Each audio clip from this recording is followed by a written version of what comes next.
कांग्रेस ने भाजपा पर निशाना साधते हुए कहा कि भाजपा ने फेसबुक को हथियार के रूप में इस्तेमाल किया है। साथ ही उन्होंने फेसबुक के ओनर मार्क जुकरबर्ग को एक पत्र लिखकर पिछले 2 सालों में सोशल मीडिया पर हुई हेट स्पीच को लेकर जांच की मांग की है।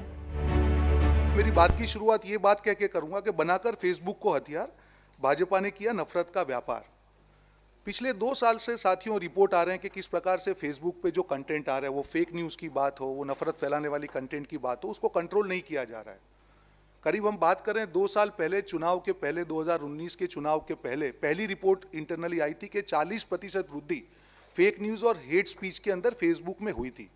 पर उनकी इंटरनल टीम ने, मैं नाम में नहीं पढ़ना चाहूँगा आज, उनकी इंटरनल टीम ने उसको नज़रअंदाज किया और उस रिपोर्ट को नज़रअंदाज करके जो चल रहा था उसको चलने दिया।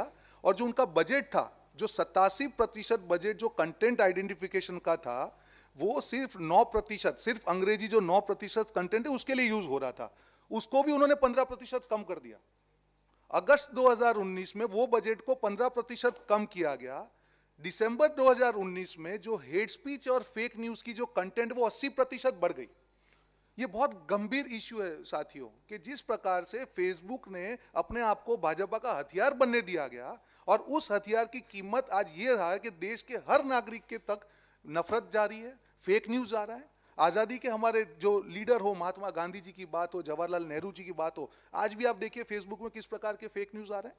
हम लोग रिपोर्ट कर रहे हैं पर कोई एक्शन नहीं लिया जाता है, क्योंकि फेसबुक ने कहीं ना कहीं भारत, जहां पे हिंदी प्रदेश, जहां पे हिंदी भाषा अच्छी तरह बोली जाती है, नॉर्थ इंडिया में जहां उनके सब्सक्राइबर ज्यादा है, वहां पे सिर्फ 9% बजट को उन्होंने यूज किया।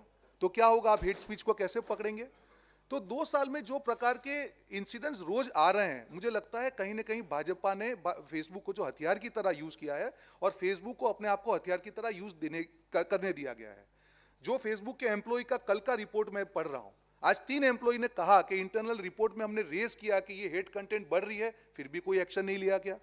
इतना बड़ा प्लेटफॉर्म, 37 करोड़ यूजर जहां पे है, भारत उसका सबसे बड़ा मार्केट है, और इतनी बड़ी चीज को नजरअंदाज करना मुझे लगता नहीं है कि ये कोई सहयोग है, ये भाजपा का प्रयोग है। देश की अर्थतंत्र की बात हो, लोकतंत्र की बात हो, हर चीज पे भाजपा का ये प्रयोग है।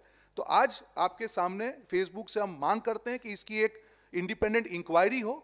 2 साल में जो भी चीजें हुई है, आपके जो इंटरनल रिपोर्ट आए हैं, क्यों आपने उसको इंप्लीमेंट नहीं किया? क्यों आपने जो आपके जो हेट न्यूज है उसको आइडेंटिफिकेशन के बजट को कम किया? जो आपके एम्प्लॉय ने जो विसल ब्लोइंग किया उसको क्यों आपने इग्नोर किया? और आज 2 साल के बाद भी मुझे कहते हुए दुख हो रहा है कि फेसबुक की तरफ से ना इसकी ठीक तरीके से जांच की गई, ना जो इसके पीछे जिम्मेदार लोग हैं उनको आइडेंटिफाई किया गया। देश के विश्वास के साथ धोखा किया है। मुझे लगता है कि फेसबुक को जरूरत है, जिस देश ने उसके ऊपर भरोसा किया है उसके विश्वास के साथ विश्वासघात ना करते हुए स्ट्रांग एक्शन ले और अपने जो उपयोग भाजपा द्वारा हो रहा है उसको रोकने का समय फेसबुक का आ गया है। मुझे लगता है बहुत देर हो जाए उससे पहले। आज हमने एक पत्र भी लिखा है फेसबुक के जो ओनर हैं उनको, और उसकी नकल भी हम आपको दे देंगे कि आपको अब एक्शन लेना पड़ेगा। 2 साल हो गए, आप अपने इंटरनल रिपोर्ट को इग्नोर नहीं कर सकते हैं और भारत की एकता के साथ खिलवाड़ नहीं हो सकता है। वो फेक न्यूज़ की बात हो, वो हेट स्पीच की बात हो, आपको अब एक्शन लेना पड़ेगा।